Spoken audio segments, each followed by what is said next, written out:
Hey there, and welcome to What's the Story. We're an inquisitive bunch of hosts from the What's the Story team on a mission to uncover stories about faith and courage from everyday people. In doing that, we get the privilege of chatting with amazing guests and have the opportunity to delve into their faith journey, the hurdles they've overcome, and the life lessons they have learned along the way. If you enjoy our podcast, don't forget to subscribe and sign up for our weekly newsletter at our website, whatsthestorypodcast.com. It's your direct line to the latest episodes and detailed show notes delivered straight into your inbox. And the best part, it's totally free. What's the Story is brought to you by Crowd Church, who fully understand that stepping into a traditional church might not be everyone's cup of joe.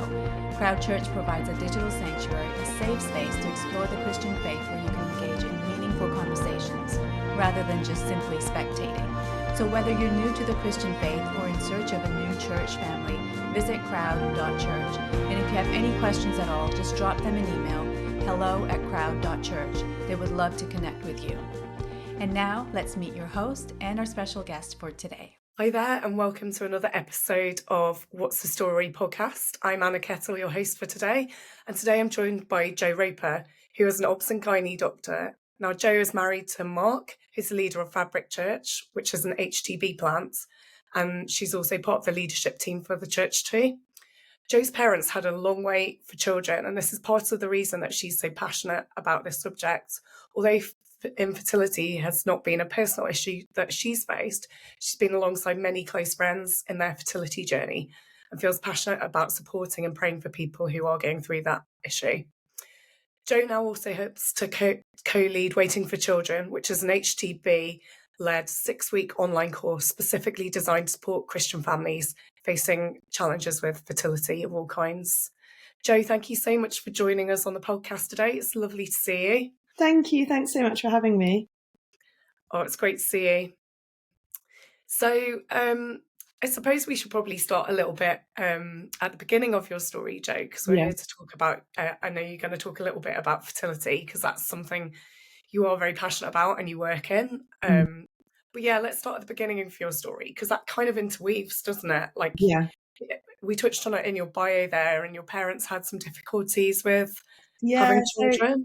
They had unexplained infertility, and they were told, well, it wasn't completely unexplained. They had some issues on both sides, mum and dad, and so they were told that they would never be able to conceive themselves, and obviously prayed a lot about that, and waited for 5 years basically, and then miraculously had me, which was very good for me. And I think having been told that story lots of times, I mean, they made leaflets to give out to every single person they knew.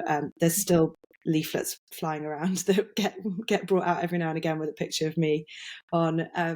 They were just so grateful, and they just wanted to tell everyone how great God was and how thankful they were, basically. So I think that it just kind of started in me, that kind of feeling that this is something that people go through and it's a really big deal. So yeah, I think that's the start of it for me. Yeah, that's amazing. And are you their only child? They did actually go on and have my brother as well, so wow. There's two of us.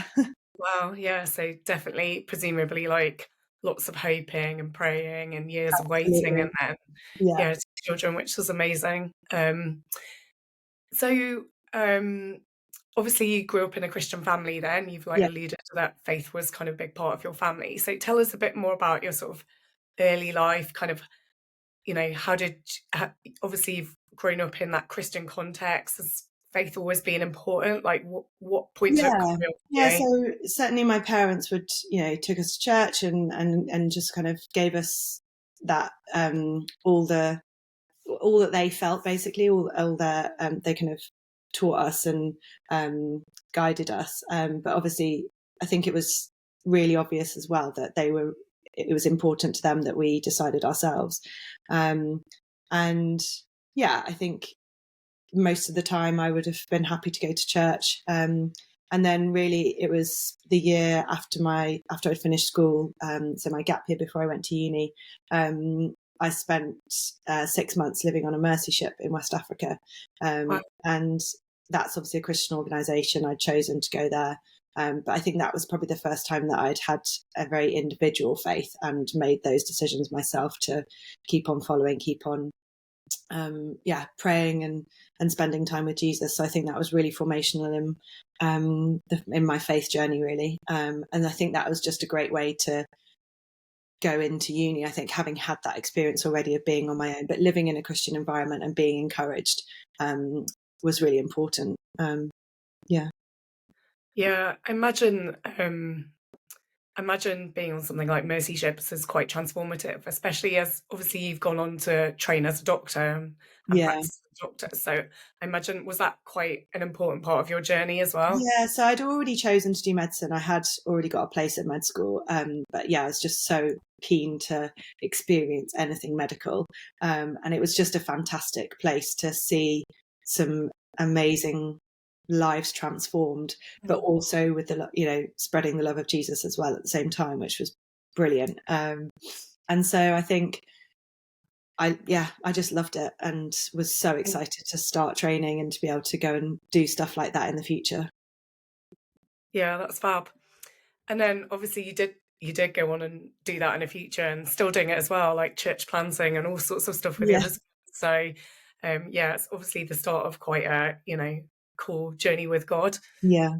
But one of the obviously we've touched on it, but one of the really big passions you've got, often people come on here and talk about challenges that they've faced personally. And I think I'm sure you have faced various challenges, but one of the things you're really passionate about is this whole area of fertility. And, you work to support people as an obs and gynae doctor who are going through fertility. And obviously you've touched that's been a personal story in your own family as well. And also you're sort of passionate about supporting other people with it. So can you tell us a bit more about that kind of journey? How did that become a thing, and Yeah, how I do think, you do that both as a doctor and pastorally? yeah, so in obs and gynae, I spend a very small amount of my time doing fertility work. Yeah. It's not sort of the main part of my job. But actually it's probably mostly through friends that I've been alongside people who've been through that journey. And I think you can just see how it breaks people, and it's all consuming, and so I think going through that with friends and just trying my best to support, I just felt like I wanted to do something even more. And it was actually at New Wine nearly 5 years ago now. I went to a seminar for couples with infertility, led by Saltwater and Honey. And it was them talking about a support group that someone at their Bible college had set up. And they said, oh, it was a lady who hadn't been through this journey and just wanted to support people. And I think that was what I'd always felt, was that I was a bit disqualified from doing much more because I hadn't personally experienced it. And I didn't want anyone to feel that I didn't really know what they were going through, because I really don't. And so it was them almost giving the permission to say, well, it doesn't matter if you've got that heart, you can do something. And so I came back to HTP where we were at the time, and spoke to someone and said, what can I do? And it turned out there was a course that had already been written by another couple, Alex and Rebecca Stewart, many years ago, who'd been through an infertility journey. They'd written Waiting for Children and run the course themselves, and then left HTB, and no one else had picked it up. So no, it hadn't been run for a while. And so I thought, great, the material's already there. I don't need to even sit down and do much. I just need to run it. And so that's when we started running Waiting for Children. That's cool. And so, yeah, it's something that God has just laid on my heart. And I think when we talk about God breaking your heart for a people group or for a certain thing, that's what he's done with this for me, because I just want to do something. Yeah, that's so cool, because I mean, I think there are a few things in churches now, but I still think I think a lot of churches are quite poorly resourced on this whole area. And when you think, like, it's something like 1 in 4 couples go through miscarriage, and 1 in 7 maybe through Yeah. infertility Yeah. struggles of some kind. And that's a lot of people in everyone's congregation, right, that are affected by this issue at some point. Um, yeah, and it feels like there aren't that many resources, and there isn't that much good teaching about this subject Mm. really in a lot of churches still. So such a valuable resource. And if anybody's interested in finding out a bit more about it or coming along to the course, I mean, can you tell us a bit more about it? Like, what does it involve and Yeah, how does it work? so actually, because we started in lockdown, we started it online, and actually we've continued that way. I think we found that it makes it accessible to anyone. We've had people from all across the world, mostly across the UK, but yeah, some people from abroad joining, and it makes it a little bit anonymous as well. I think people can decide whether they want to put their names on the screen or whether they want to put their camera on, that kind of thing. And I think that just makes it more accessible. I think people feel able to come along, which is great. So it's an online course. We run it through HTB usually once a year now, and then there's another almost identical course running online through another church in Oxford. And so basically we've had, arranged between sort of 10 or 40 couples on each course. We have 5 weeks covering the effect on couples, infertility treatments, adoption, something we call living fruitfully, so essentially potentially living without children, and then dealing with loss. And each week we have a couple who come and share their story on that particular subject. And I think that's probably the amazing part of the most amazing part of the course, is that, it's people just being completely real, what they've been through, how they dealt with it, how it affected their marriage, how it affected their faith, and just an encouragement, I think, hopefully. And then, similar to the marriage course, we have just a few spaces for the couples to speak within their couple. So you pose a question and then give them 5-10 minutes to talk about it between themselves, in a way just to encourage them to actually have some of those difficult conversations, I think, because it's not going to be something you typically sit down at the end of the day and think, okay, let's have that really difficult conversation. So it's like, okay, well, we've got the space now.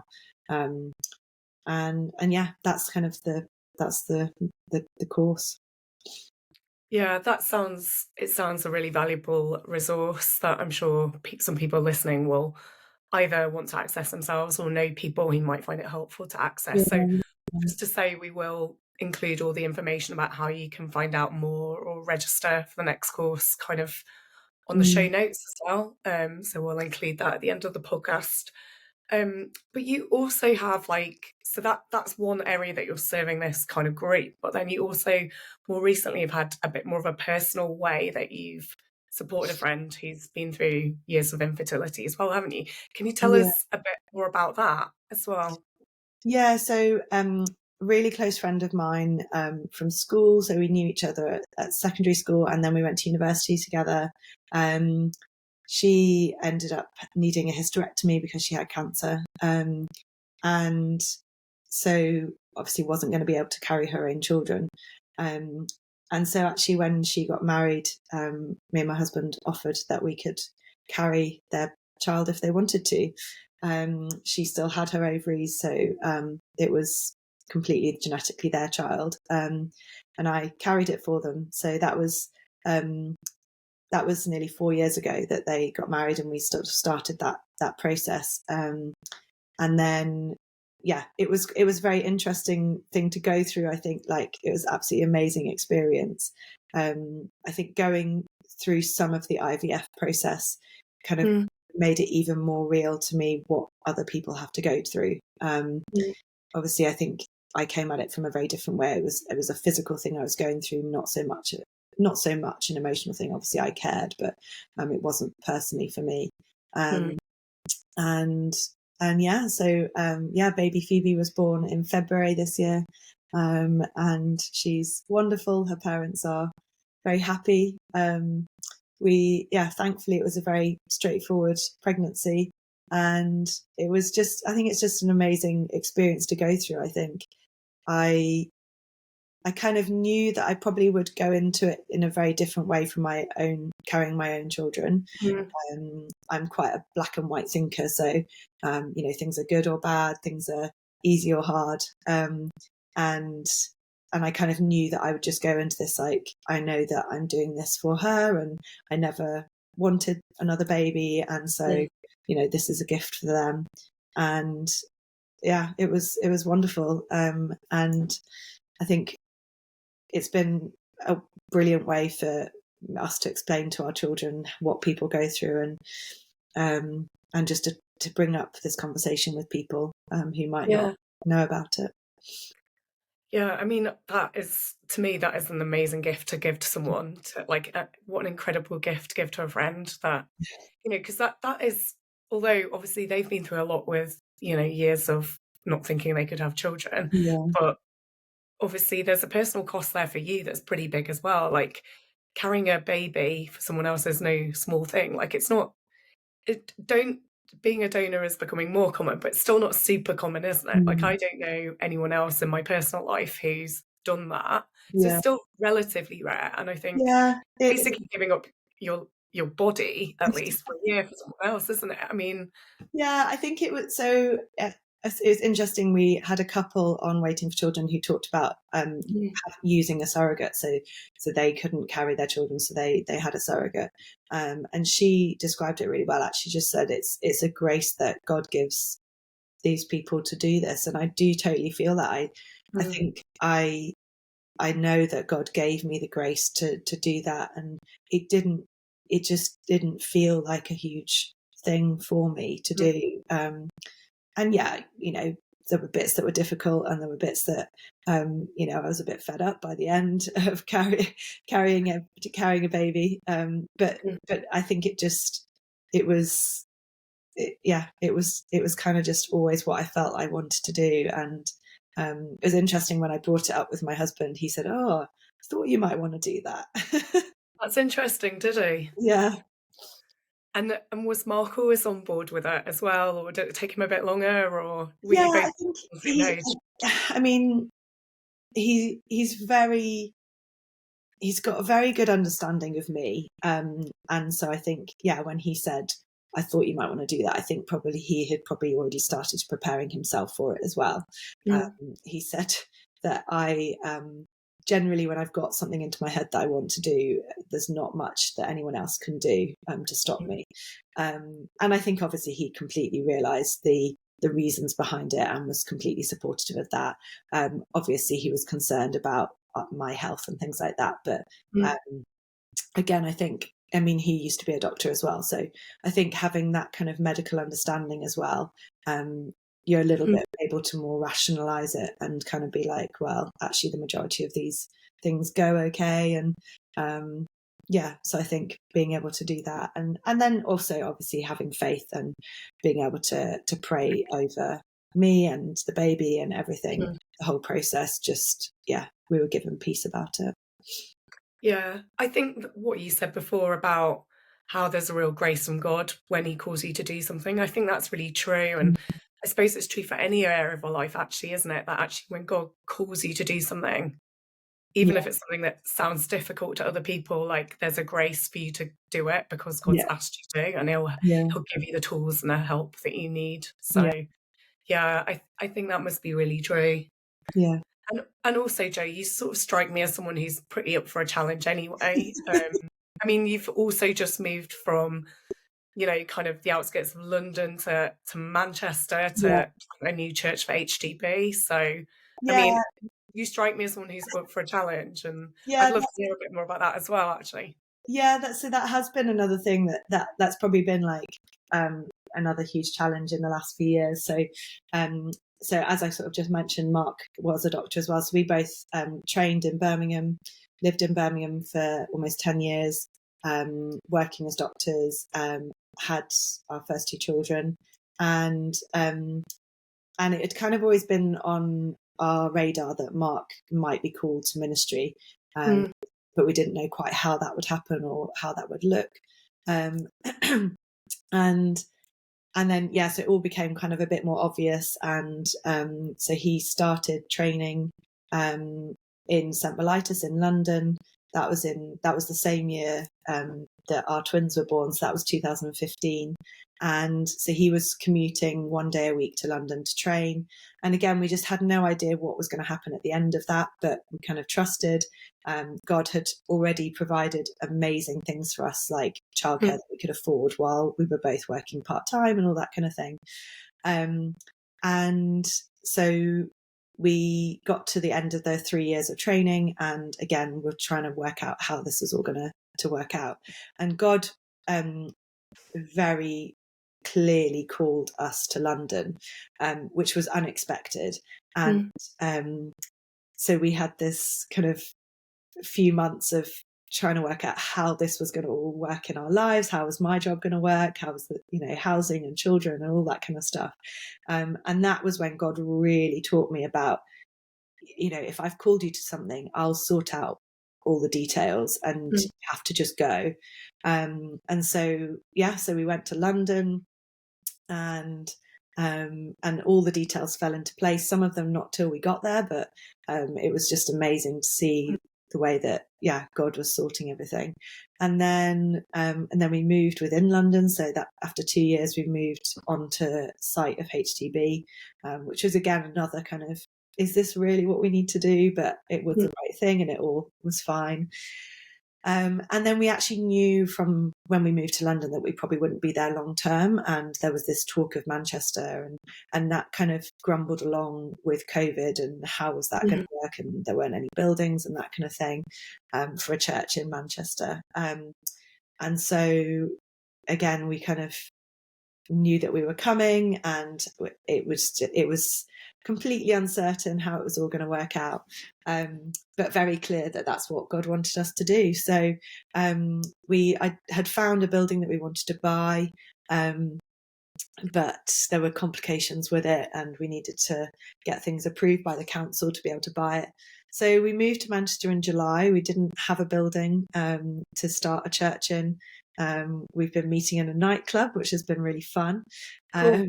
And actually, all the stuff for the council came through in, I think it was September. And we have now bought the building, and we're hoping to move in the new year. So I think just part of that has just made me trust God so much more. Each time we've moved, each time it's been uncertain, I think I've been able to look back and be like, oh, God has sorted it out before, so I've got to trust, and has given me peace in the moment. Most of the time. I'm not a particularly good person with uncertainty and change, but God has managed to keep me going. Yeah, and it seems to me that quite often when we're not good, and I don't think many of us are very good at uncertainty and living in limbo, but it actually strikes me that kind of God asks us to do that quite a lot, to keep kind of moving and journeying with him. And it strikes me that that's, I don't know, there's not that, there's some certain parallels there with living with infertility as well, isn't there? There's like an uncertainty and a living in limbo in that as well. So again, I think there's this kind of empathy even in other areas, because uncertainty is hard in any area of life, isn't it? Living with that. Totally. Definitely. But I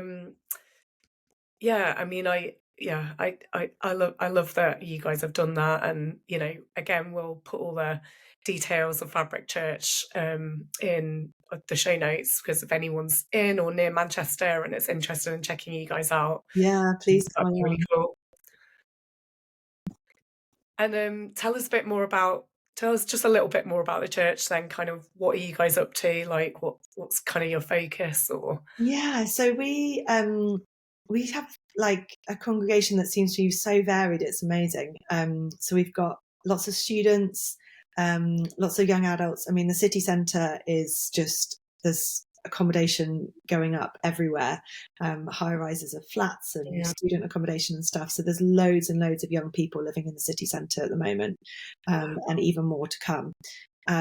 So yeah, we've got loads of them, and then some families. We've got some children, and yeah, it's just really exciting. We've already got a student pastor who's working with students, which is amazing. We've got a kids worker, and we're just we've been kind of growing slowly we've been running 11 or 12 weeks now. And just trying to work out exactly how we can use our building the best. Basically, it's just on the edge of the ring road in Manchester, like 8 minutes walk from Piccadilly Station, and it's got loads and loads of space. We're going to have to work slowly through it. None of it is actually usable initially, but we're kind of transforming some of it so we can move in initially, and then there's a plan for over the next few years to kind of do all the other bits. But yeah, we're just trying to work out how we can serve that community, use the space to help them during the week. We've been running Alpha at a skate park, which is pretty cool, just really close to where the building is as well. And we've got beer and carols on Thursday, which will be really fun as well. So yeah, we're kind of just working out how to do things to help the community around us at the moment. That sounds great. Sounds really great, and definitely check it out if you're in the area. Yeah. Yeah. I mean, I honestly could kind of keep talking about all of this for ages, couldn't we? But I suppose sort of like pulling it all together then, what would you say kind of, because we talked a bit about change and talked about fertility and supporting people who are going through that, and talked a bit about kind of trusting God in the middle of all that kind of unknowingness of life and change. But like, what would you say is kind of the one big lesson or like life motto that you've developed to this point, if you could even like distill it down to one thing, really? We always ask this on What's the Story, and I know it's a really hard question to ask at the end. Yeah, so I would say one of my favourite verses comes from a psalm, is seek peace and pursue it. And I think that has been something that I have strived, not always managed to, but strived to kind of do in all of this and through all of this. So I recently had it tattooed on my foot. But I think it's something that probably isn't my default, but I really value it when I know that I do it properly. God provides it, and I think Jesus says, "I'll give you peace that passes all understanding," and there are definitely so many moments when we won't get the peace, we won't be able to find the peace in our own strength, and so knowing that we can ask Jesus for it, and it will be deeper than we can imagine, is so important. And I think that the really important part is the pursue, because I think you can ask, but you've got to really seek it. You've really got to want it, and to dig deep sometimes, because some of life is just so heartbreaking, so hard, and so it's so important to do that. Yeah. And that was Psalm 46, did you say? Seek peace and pursue it. Yeah, I really love that. That's a really nice life motto. And as you say, peace is something that you continually have to pursue in this, particularly in this world, because we're so busy, aren't we? And there's so much going on and coming at us all the time. Like, it is something you sort of constantly have to wrestle for and keep pursuing. And it's quite proactive, isn't it? Was there any particular reason why you did it on your foot, or were you just like, that's just where I want to put it? I don't know, really. I think I'm always conscious that it has to be somewhere that I can kind of cover up at work, or that kind of thing. And I think, I guess pursuing it to me sometimes means like moving and doing, walking in it. Feeling on my foot. Yeah, it's like the place where you would find it. Yeah, I was just thinking of a passage of scripture where it talks about the armor of God as well. I Yeah. think it talks about the shoes of peace. Yeah. It's just interesting, isn't it, that Yeah. actually even biblically, like, peace is something you do walk in, and you Yeah. do kind of strap on your feet and you Yeah. have to Yeah. move in and Totally. choose. Yeah, I think that's really interesting. Yeah. Mm. Is there anything else you wanted to kind of tell us about, or kind of share with us before we sort of wrap up? It's been, I obviously, don't we've covered a think lot of so. ground in quite a short space, really. Yeah, no, I don't think so. I think, I think waiting for children and just being able to support people, and Yeah. my passion. Well, definitely we'll share all of the contacts sort of in the show notes, so people, please do look up Jo, look up the team. That course is brilliant, and I highly recommend it. Tell us as well, Jo, where can people connect with you? How can they find you? Where's the best place if anything you've talked about today has touched a nerve, or people want to kind of So I've connect got with you more? Instagram. So if you want to message me through Instagram, I'm quite good at getting back to people, hopefully. Mhm. I mean, if you contacted HTB through Waiting for Children, then they would be able to forward it on to me as well. So either way. And that's just on the HTB website. Yeah. So easy to find. And then also, I guess, through your church, which is Fabric. Yes, absolutely. Yeah. Yeah, I don't have a Fabric email, but obviously Mark does. So you can. Through the website is great. Yeah. Well, Jo, thank you so much for being here today and sharing a little bit about your Thank heart with you. us. It's been really cool to talk to you, and just very inspiring to hear how you've personally kind of walked the talk, and done something really practical as well to just bless somebody in that community. So thank you so much, and thanks for sharing a bit of yourself with us. Thanks for having me. See you soon. See you. And just like that, we've reached the end of another fascinating conversation. Remember to check out Crowd Online Church at www.crowd.church. Don't forget to subscribe to What's the Story on your favorite podcast app. We've got a treasure trove of inspiring stories coming your way, and we'd hate for you to miss any of them. What's the Story is a production of Crowd Online Church. Our fantastic team, including Anna Kettle, Matt Edmondson, Tanya Hutzelak, and myself, Sadaf Bainan, work behind the scenes to bring these stories to life. Our theme song is a creative work of Josh Edmondson. If you're interested in the transcript or show notes, head over to our website, whatsthestorypodcast.com. And while you're there, sign up for our free newsletter to get all the goodness delivered straight to your inbox. That's all from us this week. Thank you so much for tuning in, and we'll catch you in the next episode. Bye for now.